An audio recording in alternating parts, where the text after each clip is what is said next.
get into it because a staggering 70% of South African learners in grade 1 to 3 are unable to recognize letters or read words quickly enough to understand them.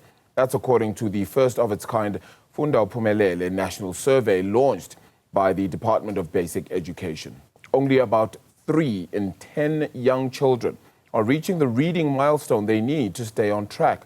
At the launch in Pretoria yesterday, Minister Siviwe Gwarube said the findings demand urgent action to avoid a future generation locked out of opportunities. Gwarube joins us now for more. Minister, good to chat to you again. Always good to have you on the show, although this time it's not in studio. What is that urgent action? Because clearly it is demanded and needed at this time. Good morning. Good morning, Arabile, and good morning to your viewers. I think perhaps we need to take a step back. You will recall, Arabile, there a couple of years ago, there was an international benchmarking test that was taken that showed us that 8 out of 10 children in South Africa can't read for meaning in any language by the time they get to grade 4. And so we know what the problem is, and part of the reason why we did the Funda Siphumelele survey was that we wanted to understand why is it that our children are struggling. Is it that the diverse languages in our country is the hindrance to their literacy abilities? And this study for me, while yes, of course, it confirms some of the crisis that we face in South Africa, that which we've known, but for the first time, it's actually pointing us to a solution. It's saying that African languages, and South African languages in particular, are not a hindrance to literacy in South Africa. In fact, they're an asset and a tool. So one of the things that was found by the survey was that children who are taught in their mother tongue from the time that they're in ECD to in the foundation phase perform far better than children who are not. And so one of the things that we saw, and which was a staggering result, was a place, for instance, like Limpopo, where in a particular area or district where children were learning in Chivenda, those children were performing much better than, for instance, an area in Gauteng where there was mixed language use. The point I'm making with this is that for the first time, we have a South African grown solution to what we need to do with our literacy crisis. So that means then if African languages are not a hindrance to literacy, are we saying that the solution in many ways here too is to enhance our capabilities at learning in other languages? There's so many schools around the country where it is primarily only English and Afrikaans, for example, as a language. And the struggle then on a basic level is learning in your home language. Absolutely. And you've hit the nail on the head, Arabile. What this survey has also proven to us is that actually, if and the majority of your learners are not English and Afrikaans speaking, then you should be able to be putting a lot more status on their home languages, and that we should be making sure that our teachers are able to teach in home languages. Of course, in places like Gauteng, for instance, where there's a greater language mix in many communities, you're not going to find an isiZulu area or a Sesotho area. And you can see that in the data actually when it comes to some of the findings. But when we found that a lot of children, particularly in rural areas where there was one specific language being spoken, they were performing quite well. So the point I'm making with this is that it confirms two things for us. Number one, the focus on foundation learning and the foundations of learning is absolutely the right one, because that's actually where the original sin happens. That's where children are failed in the very first couple of years of being at school. Number two, the use of mother tongue-based bilingual education in our sector is absolutely the right way to go. And saying and promoting mother tongue languages and South African languages is how we are going to help improve our literacy and numeracy crisis rate.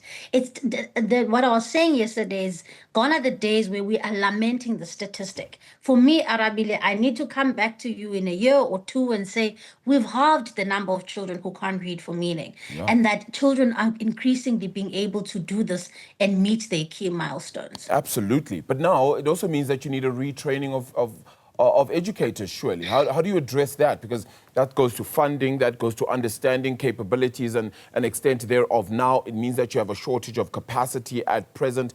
How do you get over that hurdle? So interestingly, I mean, I think in most primary schools, particularly in our provinces where, for instance, in KwaZulu-Natal or in the Eastern Cape or Limpopo, and I keep using Limpopo as an example because the results there are fascinating.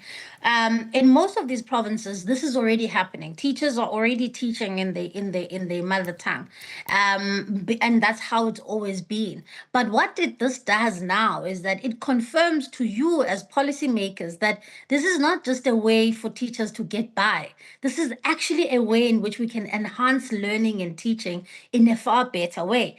And so, yes, it's requiring us to make changes on three levels, Arabilon. The first one is a system-wide change, which is to say we're confirming that the use of African languages in learning and teaching is absolutely critical. So from a policy level and a systemic level, that's the number one thing. Number two, we want to make sure that our districts are supported in being able to roll out this kind of work. We don't just want to assess for the sake of assessing. We've assessed now. The assessment tells us particular issues, and now it's about time that we take it down all the way to the school. And so part of the work that the team at DBE is going to do now is going to be taking the synthesized findings to each and every province, to all 75 districts, so that they can make sense of it in their particular context and see how best we can inculcate that in the school culture. So I don't think it's going to require a massive financial investment. It just requires a different type of thinking. It requires a different type of reliance on our languages, as opposed to treating them as a hindrance. We are treating them as actually a tool to get children to read and to read better. But of course, it's not just the one thing that's going to resolve our crisis, obviously, Arabile.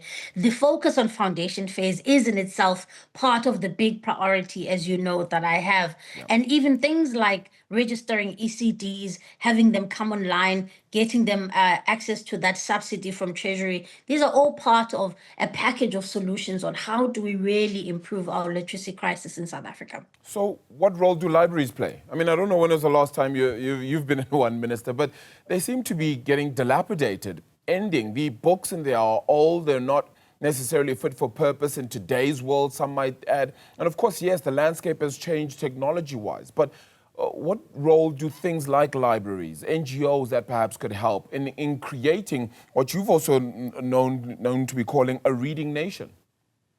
And I love that you asked that question because, in as much as technology is there and is used there, but the reality is that there's no greater joy than having children being able to read an actual physical book. And here I really want to really applaud some of our partners who've come on board, who've said, look, we want to be part of the culture. We want to assist you. And so one of the things we're doing, I recently answered this question in Parliament. We don't have our schools, particularly in rural areas, Arabile, that all have kitted out libraries. Yeah. One, they get vandalized.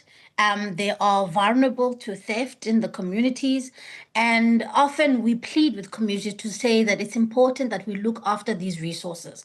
But one of the things that we've done is that we bring what we call mobile libraries, where some of our partners have put together almost a box or a strong room type of thing where it has books in it, so that children can be able to use those books while they're in school. And of course, these get locked up. Of course, would I like a scenario where there are community libraries when children can go and read on a Saturday? Of course, that's what would be the ideal. But for now, what is within my power is how do we introduce the culture of reading in our schools, but also encouraging parents to say, your languages matter. Telling your children folk stories in your languages matter. It actually is an educational tool. Read to your kids, even in their own language. That's what we need. And so, as I say, of course, I want a time where I was younger and I could walk to the local town library in King Williamstown. It's not there anymore. But as I say, that's not something I necessarily have the power over. But we are trying to bring reading materials into schools, even if they are not physical structures of libraries. Yeah, I remember, I mean, it was the moment my mother said she wanted a Bible in isiZulu that I really got a keen interest in just reading in my own home language as well, which matters so much.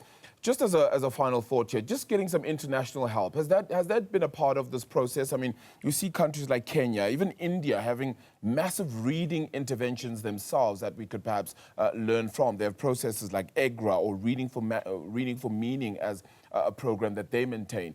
Have you been able to speak to them through that? So look, I mean, there's an entire international sort of movement around this work, and that's what affirms. And this is what I think I may have mentioned to you that at the time, that South Africa can ill afford right now in a financially constrained environment to make policy decisions on the whims of politicians or in slogans. Yeah. It has to be rooted in research. It has to be rooted in evidence. Yeah. And so using international organizations has been a really big part of that. UNICEF, for instance, was very much a big part of this 6-year research, which has taken the team about 6 years to get right.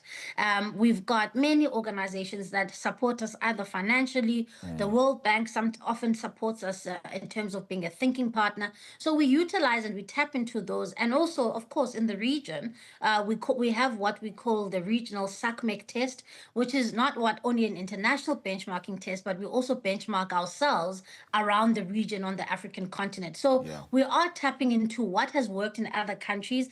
But I'm excited for the first time, Arabile, I think now we know what else to do to resolve the crisis of literacy. And the fact that our African languages are confirmed as being part of a solution as opposed to being a hindrance says to me that we are on the right path to really elevate our languages. Yeah, look, Minister, I wanted to actually get your opinions on our poll very quickly. I mean, I've got 10 seconds. The most urgent step needed to fix South Africa's early grade reading crisis. That's what we asked our audience. We gave them 4 options: better teacher training, more support for parents, focus on mother tongues, and literacy monitoring.